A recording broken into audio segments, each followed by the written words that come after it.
Hello my friends, comics my life channel में आपका स्वागत है। और शुरू करते हैं आगे बढ़ के ड्रैकुला का अंत कॉमिक्स का पार्ट 3, जो फिनाले पार्ट है। महानगर में नागराज के वापस आने का इंतजार कर रहे वेदाचार्य का एक चौंक उठे। क्या हुआ वेदाचार्य, आप ऐसे क्यों चौंक रहे हैं? हमारे द्वारा बनाए गए तिलिस्म को किसी ने घेर लिया और तिलिस्म में घुसे उस प्राणी ने तिलिस्म का पहला सुरक्षा कवच तोड़ दिया है और अब दूसरे और अंतिम सुरक्षा कवच से घिरा हुआ है। अगर उसने दूसरी चरम को भी तोड़ दिया तो तिलिस्म टूट जाएगा और ड्रैकुला आज़ाद हो जाएगा। ये आप क्या कह रहे हैं? इस दुनिया में ऐसा कौन है जो आपके द्वारा बनाया हुआ तिलिस्म तोड़ सके? जो भी ये काम कर रहा है वह ड्रैकुला का कोई साथी ही हो सकता है। हमको उसे रोकना होगा हर कीमत पर, वरना दुनिया में प्रलय आ जाएगी। आओ फेसलेस, हमको अपने ही बनाए तिलिस्म के अंदर घुसना है। एक रहस्य तो खुल गया था कि ध्रुव और लोरी शैतानों के जाल के अंदर नहीं बल्कि वेदाचार्य के तिलिस्म के अंदर फंसे हुए थे। लेकिन अभी ये रहस्य बना हुआ था कि ड्रैकुला जैसे शैतानों को रोकने के लिए बना तिलिस्म ध्रुव एवं लोरी को क्यों रोक रहा था। चारों तरफ से प्रेत हम पर हमला करने के लिए तैयार है। नागराज, हमारे पास ज़्यादा सोचने का वक्त नहीं है। जल्दी सोचो कि ड्रैकुला के दिल का पता हम कैसे लगा सकते हैं। एक तरीका समझ में आ रहा है गुण, जहाँ पर ड्रैकुला का दिल होगा वहाँ पर प्रेतों का सबसे कड़ा पहरा होगा। मैं किले में चारों तरफ अपने जासूस सर्पों को छोड़ देता हूँ। वह जहाँ पर हमें रोकने की सबसे ज़्यादा कोशिश की जाएगी ड्रैकुला का दिल वहीं पर होगा। लेकिन वहाँ तक पहुँचने के लिए तुझको मरकर जिंदा होना पड़ेगा। अगर तू ऐसा कर सकता है तो तू मालिक का दिल जरूर ढूंढ लेगा। ये प्रेत अचानक कहाँ से आ गया? और इसके वार से मैं इस ऑयल पेंटिंग के अंदर घुसा जा रहा हूँ, जहाँ तेरा सामना काउंट ड्रैकुला के रेखा रूप से होगा। और इस पेंटिंग की इस दुनिया से तू जिंदा बाहर कभी नहीं निकल पाएगा, क्योंकि ये पेंटिंग की दुनिया मेरी दुनिया है। यहाँ पर जो मैं चाहता हूँ वही होता है, और इस ऑयल पेंटिंग से वापस बाहर आ जाना असंभव है। उफ, मैं इस पेंटिंग की दुनिया में फंस गया हूँ, और अगर भाग्य की मदद से मैं ड्रैकुला के रेखा रूप से जीत भी गया तो बाहर किले में कैसे पहुँचूंगा? हर शख्स एक मुसीबत में फंसा हुआ था, नागराज भी और ध्रुव भी। हम तो मारे गए ध्रुव। अगर सचमुच बाहर जाने का रास्ता वही स्थान है तो हम वहाँ तक पहुँचेंगे कैसे? पहुँचना तो पड़ेगा लोरी, वह भी जल्दी, क्योंकि वहाँ तक पहुँचने का एकमात्र रास्ता इस सीढ़ियाँ हैं। इनको नष्ट करने से पहले ही हमको इनका इस्तेमाल करना है। वहाँ तक पहुँचने के लिए सीढ़ियों को जोड़ना पड़ेगा और उसके लिए रस्सी चाहिए। हमारे आसपास तो कोई रस्सी भी नहीं है। रस्सियों का काम तो मेरी स्टार लाइन कर सकती है, लेकिन वह विद्युत की सुचालक होती है, उसका इस्तेमाल करना ठीक नहीं है। वहाँ तक पहुँचने का तरीका है लोरी, हमको सीढ़ियों को पकड़कर एक दूसरे पर अटकाना होगा, संतुलन बनाए रखना होगा। कुछ देर की मेहनत ध्रुव लोरी की मंजिल करीब लाकर खड़ा कर दिया। वाह ध्रुव, तुम्हारी संतुलन बनाए रखने की कला तो लाजवाब है। बचपन में सीखी गई यह कला कई बार मेरी जान बचा चुकी है लोरी। अब हम बिजली उगलते इस छेद को पार कैसे करेंगे? मैंने ध्यान दिया है कि बिजलियां कड़कने के बीच कुछ अंतराल होता है, लेकिन वह अंतराल इतना कम होता है कि एक बार में इसमें से कोई एक ही पार जा सकता है। ठीक है, तो पहले मैं इस छेद से कूदती हूँ। अगर कोई गड़बड़ हुई तो संभल पाने के लिए बचे रहोगे। विश मी लक ध्रुव। गुड लक लोरी। लोरी के उस द्वार के पार जाने से पहले ही खींच लिया गया। ओ, अभी मैं भस्म हो जाती। किसने किया ये? हमने। तुम इस द्वार के पार नहीं जा सकती लोरी। वेदाचार्य और फेसलेस, आप लोग यहाँ पर कैसे? संभल कर ध्रुव, ये कोई चाल लगती है। ये जरूर शैतानों की चाल है। वेदाचार्य और फेसलेस का रूप धारण करके हमको फंसाने हैं। ये नहीं चाहते कि हम इनके जाल को तोड़ें। तुम्हारा कहना सही हो सकता है लोरी, लेकिन ये चाहे असली वेदाचार्य हों या उनके रूप में शैतान आत्मा है, हमको ये अवरोध पार करना है, क्योंकि बगैर इसको पार किए हम राजनगर तक नहीं पहुंच सकते। तुमने अगर अपना इरादा पक्का कर लिया है तो हमारे पास भी तुमको जबरन रोकने के अलावा कोई चारा नहीं है। सीढ़ियाँ ताश के पत्तों की तरह ढहती चली गईं, और अब तुम दोनों की जांच करके ये पता लगेगा कि तिलिस्म आखिर तुम दोनों को महानगर से बाहर जाने से क्यों रोक रहा था। जांच एक एक करके हो सकती है, इसलिए जब तक हम लोरी की जांच करें तब तक तुम विद्युत कारगर में रहना होगा ध्रुव। हम गलती कर सकते हैं लेकिन तिलिस्म गलती नहीं कर सकता। जरा इसकी ध्यान से जांच करना फेसलेस। तिलिस्म यानी हम तिलिस्म हैं, तब तो ये सचमुच वेदाचार्य है, असली वेदाचार्य है। लेकिन मेरे पास इनको समझाने का वक्त नहीं है। मुझे जल्दी से जल्दी लोरी के साथ राजनगर पहुंचना है। न जाने तब तक चंडिका और ब्लैक कैट जिंदा होंगी भी या नहीं, पर लोरी के पास पहुंचने के लिए मुझे इस विद्युत कारगर से निकलना होगा। और अगर मैंने इसे ऐसी कोशिश की तो विद्युत मुझे जलाकर खाक कर देगी। अब मैं कैसे निकलूँगा इस कारागार से? और उससे बड़ा सवाल यह है कि लोरी को लेकर मैं ऊपर तैर रहे द्वार तक अब कैसे पहुँचूँगा? एक तरीका है, लेकिन मुझे ध्यान रखना होगा कि वेदाचार्य मुझ पर वार ना कर पाए लोरी की जांच पूरी हो पाने से पहले ही। आहा, मुझको टक्कर किसने मारी? ये टक्कर मैंने मारी है। ध्रुव, तुम विद्युत कारगर से आज़ाद हो गए। अपनी तिलिस्मी लकड़ियों की मदद से विद्युत लकड़ी पर असर नहीं करती। यही सोचकर मैंने स्टार ब्लेड्स की मदद से लकड़ियों को काटा और स्टार लाइन की मदद से इनको रोलर बना डाला। और विद्युत सी फुर्ती से ध्रुव ने दोनों के हाथों को पीछे से बांध दिया। हाथ बांधने के लिए माफ़ी चाहता हूँ वैदाचार्य, लेकिन मैंने देखा है कि आप तिलिस्मी शक्ति हाथों से छोड़ते हैं, इसलिए ये करना ज़रूरी है। ठीक है ध्रुव, लेकिन हमको तो रोक लिया, लेकिन अब तुम्हारी मदद के बगैर यहाँ तिलिस्म के द्वार तक पहुँचोगे कैसे?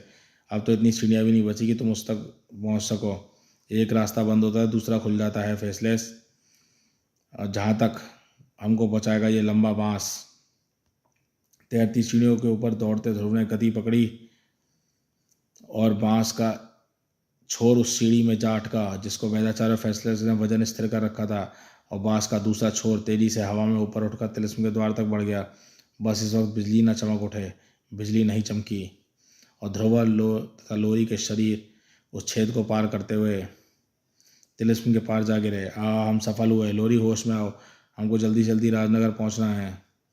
लेकिन लोरी की हालत अभी ठीक नहीं थी। हो, ये तुमको क्या हो रहा है लोरी? इसकी इस हालत के जिम्मेदार तुम हो ध्रुव। वैदाचार्य, हाँ ध्रुव, और तुम ये ज़रूर जानना चाहोगे कि लोरी क्यों तड़प रही है। इसका कारण है इसके शरीर के अंदर ड्रैकुला का मौजूद होना। वह ड्रैकुला जो अब तक लोरी के शरीर में सूक्ष्म रूप में मौजूद है, लेकिन अब तिलिस्म टूटने के बाद धीरे धीरे इस गैस से आज़ाद हो रहा है। Oh my God!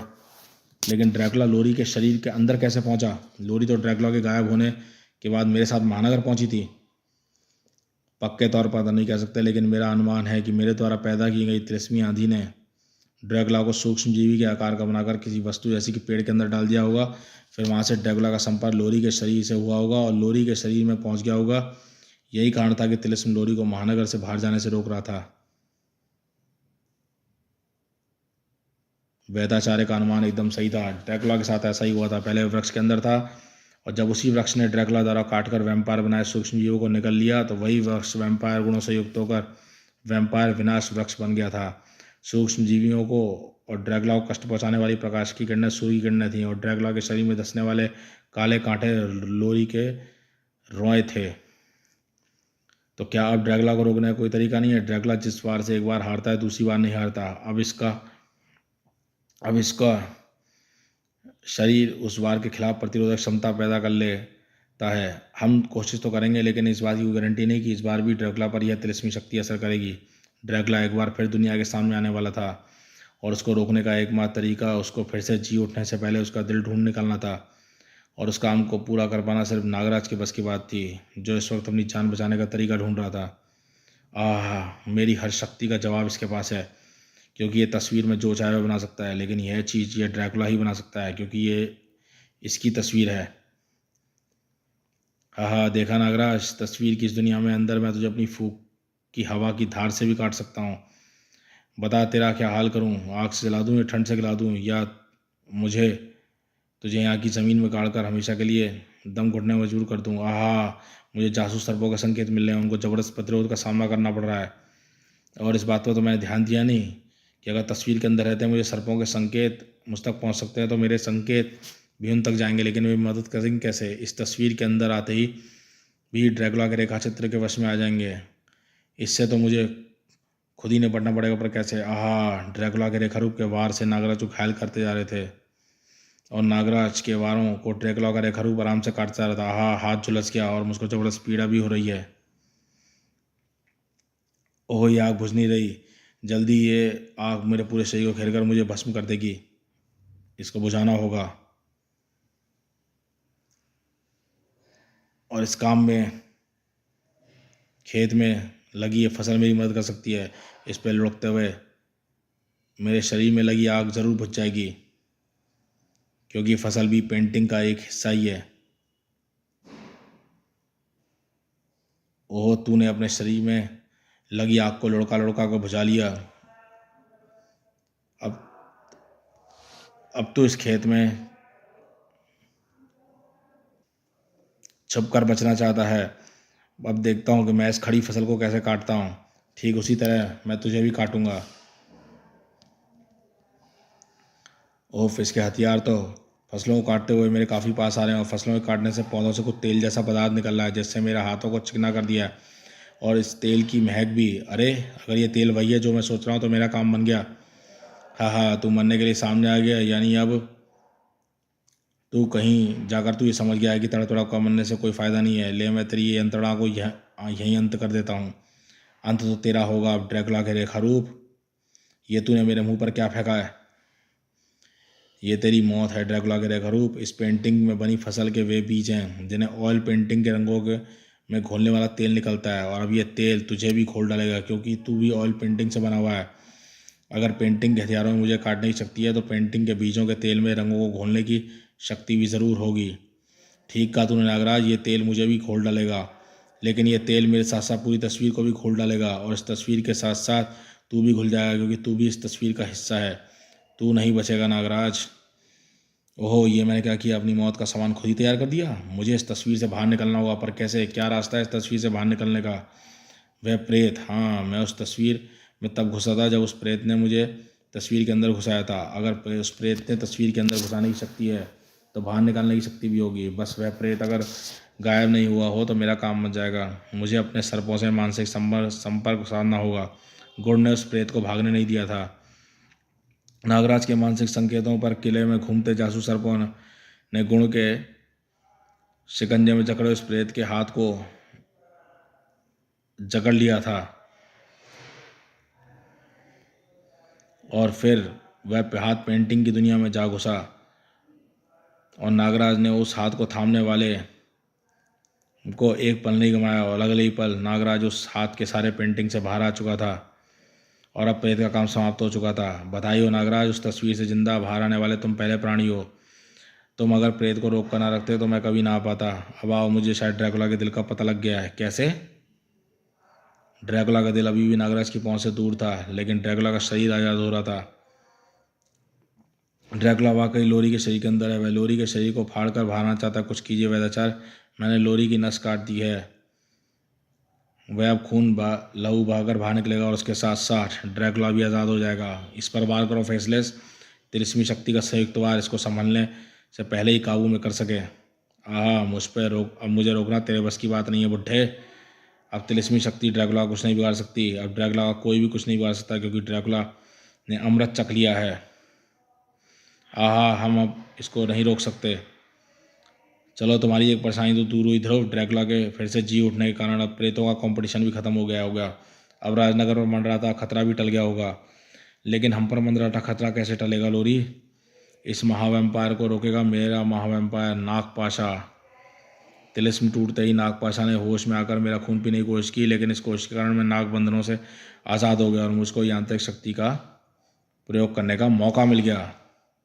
और फिलहाल नागपाशा सुप्त अवस्था में है। ये मेरी यांत्रिक शक्ति के इशारे पर नाच रहा है। हालांकि ज़्यादा देर तक सुप्त अवस्था में नहीं रहेगा, लेकिन इस दौरान ये ड्रैकुला का सारा खून पीकर उसके शरीर का अमृत नष्ट कर देगा।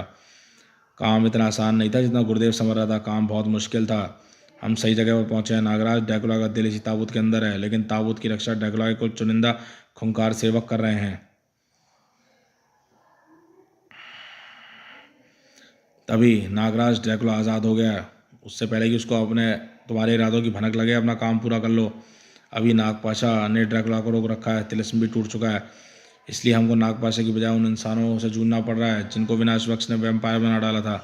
क्या हुआ नागराज? बड़ी गड़बड़ हो गई है। गुण, ड्रैकुला जिंदा हो गया है। अब इससे पहले कि वह यहाँ आदम के हमको उसको दिल को हासिल करना है। ड्रैकुला के इन सेवकों ने हमको घंटों तक रोके रखने की क्षमता है नागराज। फिर हम दिल तक कैसे पहुँचेंगे? एक ही रास्ता गुण, अब मुझे मानस रूप में बदलने का खतरा उठाना ही पड़ेगा। हालांकि इस रूप में ही आत्माएं मुझ पर हावी हो सकती हैं, लेकिन अब इसके अलावा और कोई चारा नहीं। त्रिशक सर्प। नागराज का मानस रूप सामने आती है। उसका सामान्य शरीर इच्छाधारी कणों में बदलकर अदृश्य हो गया। अब क्या करोगे नागराज? ताबूत तो तुम अभी तक नहीं पहुंच पाओगे। ठीक कहा तुमने गुण, लेकिन अगर हम ताबूत तक नहीं पहुंच सकते तो ताबूत को अपने पास लाना होगा। मानस नागराज फर्श में घुसता रहा है, लेकिन हम पहली मंजिल पर भूतल पर क्यों जा रहा है? जल्दी जवाब मिल गया। मैंने मानस रूप में बदलने से पहले 200 सर्पों को ताबूत के नीचे बिठा दिया था। अब फर्श टूट गया और ताबूत के साथ साथ ड्रैकुला का दिल भी मेरे पास आ गया है। अब मुझे मानस रूप में से सामान्य रूप में आना होगा। मेरे साथ आओ गुण। पर कहा नागराज, हम बाहर कैसे जाएंगे? ड्रैकुला के शैतान सेवक हमारा पीछा नहीं छोड़ेंगे। हम किले के अंदर, हम इनकी शक्तियाँ भारी पड़ेंगे, घबराओ मत गुण। हम जमीन के नीचे से जाएंगे, मेरे सर्पों ने सुरंग पहले से ही खोद रखी है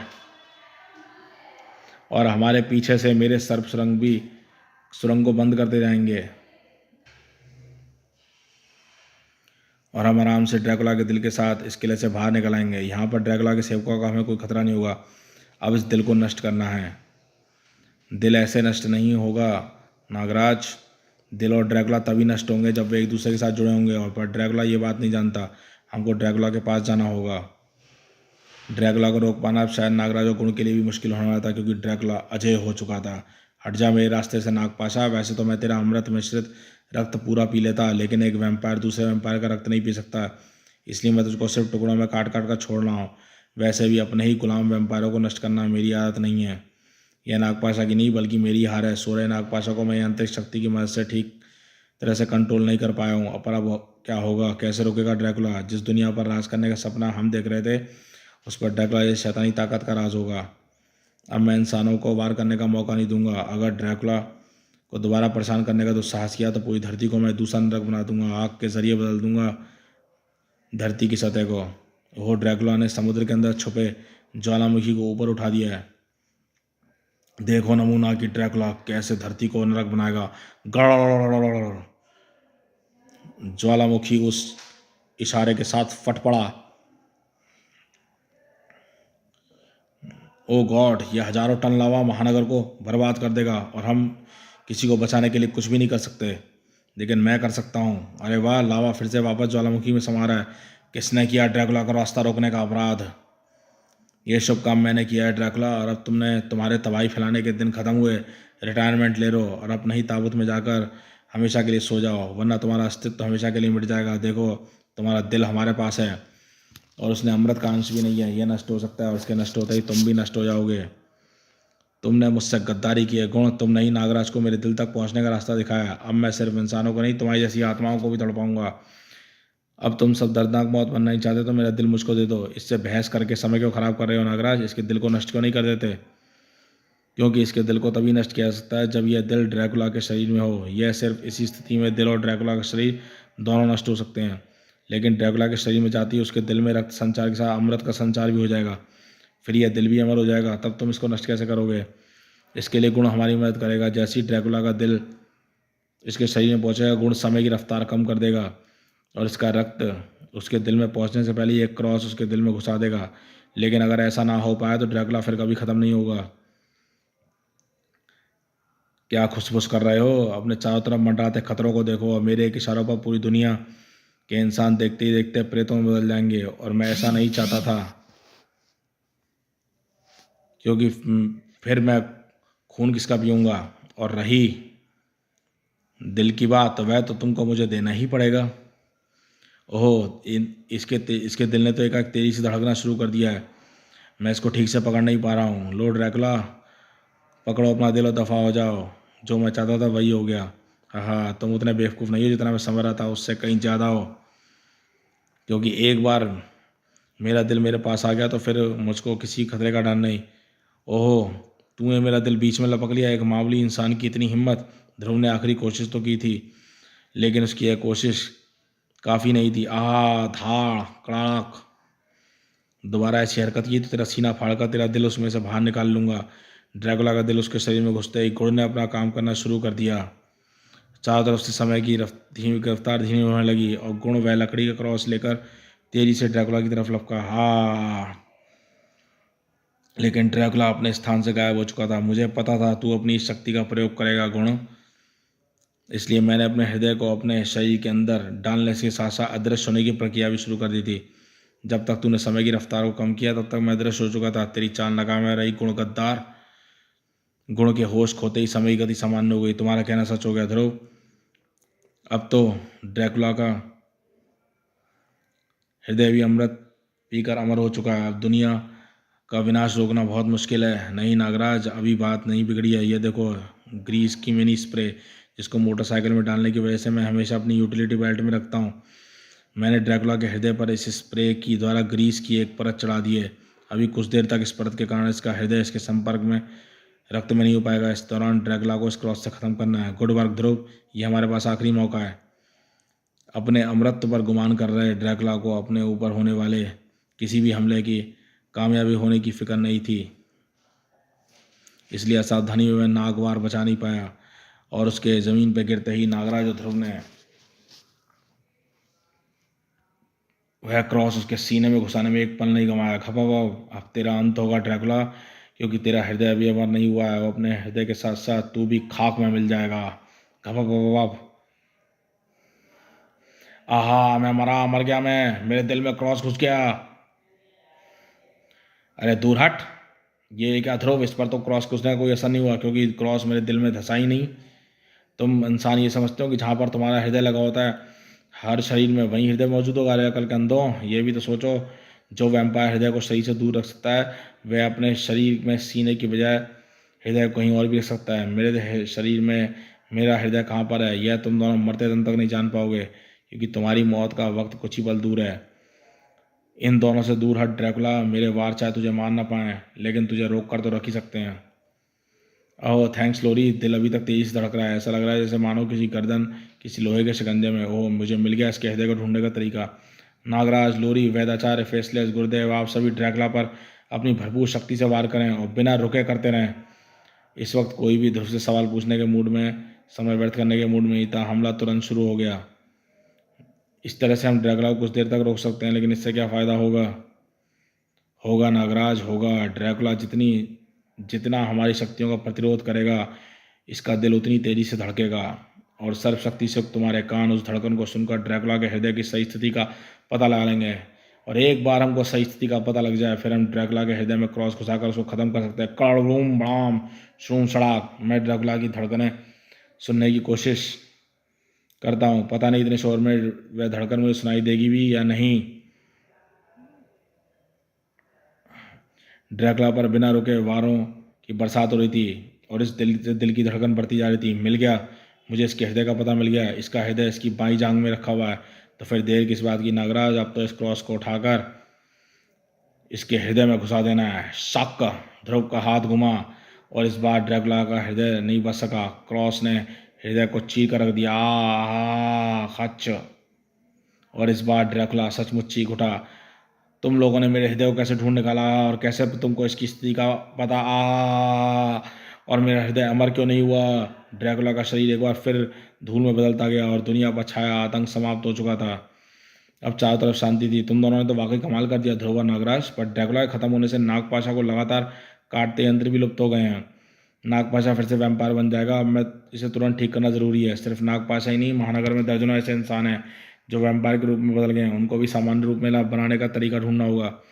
मैं बहुत देर सोच रहा था कि जब मैं भेड़िया वैम्पायर के काटने से वैम्पायर बन गया था तो फिर मैं ठीक कैसे हो गया। तब मुझको ध्यान आया कि वैम्पायर बनने के बाद जब मैं एंथोनी से लड़ रहा था तो मैं कब्रिस्तान की ज़मीन में सुरंग के अंदर घुसा था। तो इस दौरान कब्रिस्तान के मानव अवशेषों की सनी मिट्टी मेरे मुंह में चली गई थी। ये नागराज और ड्रैकुला में गई थी। मुझे पूरा यकीन है कि उस मिट्टी में मौजूद तत्वों ने ही मेरे शरीर में दौड़ रहे वैम्पायर तत्वों को नष्ट करके मुझे सामान्य बना दिया था। ऐसा हो सकता है नागराज। अब मैं पूरे महानगर में कब्रिस्तान की मिट्टी को तिलिस्मी आंधी के जरिए बिखेर कर वैम्पायरों को सामान्य इंसान बना सकता हूँ।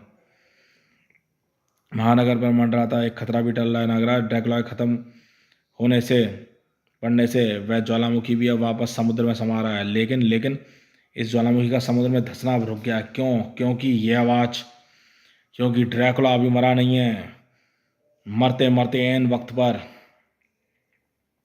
मेरे हृदय में रक्त का संचार होने लगा और मैं फिर से जी उठा। और अब मैं नहीं मरूंगा, मैं अमर हूँ। मेरा हृदय अमर है, मेरी शक्तियाँ अमर हैं। अब अमर है ड्रैकुला। उफ, अब तो वैदाचार्य फेसलेस भी गुरुदेव तथा नागपाशा को लेकर जा चुके हैं तिलिस्मी आंधी की मदद से वैम्पायरों को ठीक करने के लिए। और अब हम यहाँ सिर्फ हम तीन हैं इसका मुकाबला करने के लिए। ओहो, इसके हृदय पर ग्रीस का असर अगर एक सेकंड के लिए भी और रहता तो ये मर चुका होता, लेकिन अब ये मरेगा नहीं। अब इसका कोई तरीका बचा नहीं है इसको मारने का। ओहो, तेज हवाएं चलनी शुरू हो गई। ये ज़रूर वैदाचार्य जो द्वारा चलाई गई तिलिस्मी आंधी है। थू थू, हवा में कब्रिस्तानों की धूल उड़ रही है और ड्रैकुला को भी थोड़ा बहुत परेशान कर रही है। अगर इस वक्त हमको इसको ओहो ड्रैकुला को ख़त्म करने का एक तरीका भी बचा हुआ है, लेकिन उस तरीका को पूरा करने के लिए तुमको और लोरी को मिलकर काम करना पड़ेगा नागराज। ऐसा कौन सा तरीका भी बचा हुआ है ध्रुव? ध्रुव तेजी से अपनी योजना लोरी तथा नागराज को समझाता चला गया और फिर लड़खड़ाते ड्रैकुला को लोरी के वार ने उछालकर हवा में उठाकर ज्वालामुखी के मुहाने पर लगाया पटका।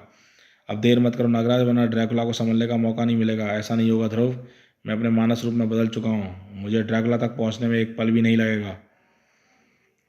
ड्रैकुला अभी ठीक से अपने पैर जमा भी नहीं पाया था कि नागराज के वार ने उसको ज्वालामुखी के अंदर रवाना कर दिया। ड्रैकुला ने संभल कर ऊपर आने की कोशिश तो की, लेकिन मानस नागराज ने उसको सफल नहीं होने दिया और वह ड्रैकुला के शरीर को तब तक धकेलता चला गया और तब दोनों लावे की नदी में गोता लगाते गए। नागराज के मानस रूप को तो लावा छू भी नहीं सका, लेकिन ड्रैकुला का शरीर लावे की तपन से गलता चला गया और ड्रैकुला के गलते ही ज्वालामुखी एक बार फिर समुद्र के तल की तरफ धंसने लगा। ज्वालामुखी समुद्र में समा रहा है, यानी नागराज सफल हो गया। इस बार ड्रैकुला का अंत हो गया है। तुम एक बात भूल रहे हो ध्रुव, वह यह है कि ड्रैकुला अमर है। लावा उसको गलाएगा जरूर, लेकिन वह फिर से सामान्य रूप में आ जाएगा और ऐसा होते ही लावा फिर से उसको गला देगा और फिर बनेगा, फिर गल जाएगा और यह प्रक्रिया तब तक चलती रहेगी जब तक पृथ्वी के घर में लावा मौजूद है। ड्रैकुला अब नष्ट हो चुका है नागराज। और फिर नागपाशा से तो वैम्पायरों के लक्षण लुप्त हो गए थे, लेकिन उसके ठीक होते ही गुरुदेव और नागपाशा न जाने कहाँ भाग खड़े हुए। उनको तो एक ना एक दिन पकड़ ही लेंगे वैद्याचार्य। फिलहाल तो महानगर के में वैम्पायर बने लोगों को स्वस्थ करना आवश्यक था और अब तक ये दुनिया पर छाने वाला सबसे बड़ा संकट था। ध्रुव और नागराज, जिसे तुम दोनों ने अद्भुत दिमाग और शक्तियों से आसानी से टाल दिया। ड्रैकुला अब चाहे मरा हो या ना हो, लेकिन वह मरे के बराबर ही है। वह शायद सच हो सकता है, लेकिन फिर भी मुझे न जाने ऐसा क्यों आभास हो रहा है जैसे अभी खतरे का एक झोंका आना भी बाकी है। तुझे सही आभास हो रहा है लड़की। तुम लोगों ने मेरे शरीर को तो एक कभी ना खत्म होने वाले विनाश चक्र में फंसा दिया है, लेकिन मेरी आत्मा भी आजाद है और अब मैं तलाश करूंगा शक्तिशाली शरीरों की और फिर मचाऊंगा दुनिया में कोलाहल। समाप्त। तो जी हाँ, अब मचेगा कोलाहल, जो इस ड्रैकुला सीरीज की अगली कॉमिक्स है, मल्टी स्टार महाविशेषांक कोलाहल। तो ये ड्रैकुला का अंत कॉमिक्स यहीं ख़त्म होती है। कैसी लगी आपको ये कॉमिक्स हमें ज़रूर बताइएगा और सब्सक्राइब कीजिए हमारे चैनल को ऐसी ऑसम कॉमिक्स के लिए। तो देखते रहिए कॉमिक्स माई लाइफ चैनल।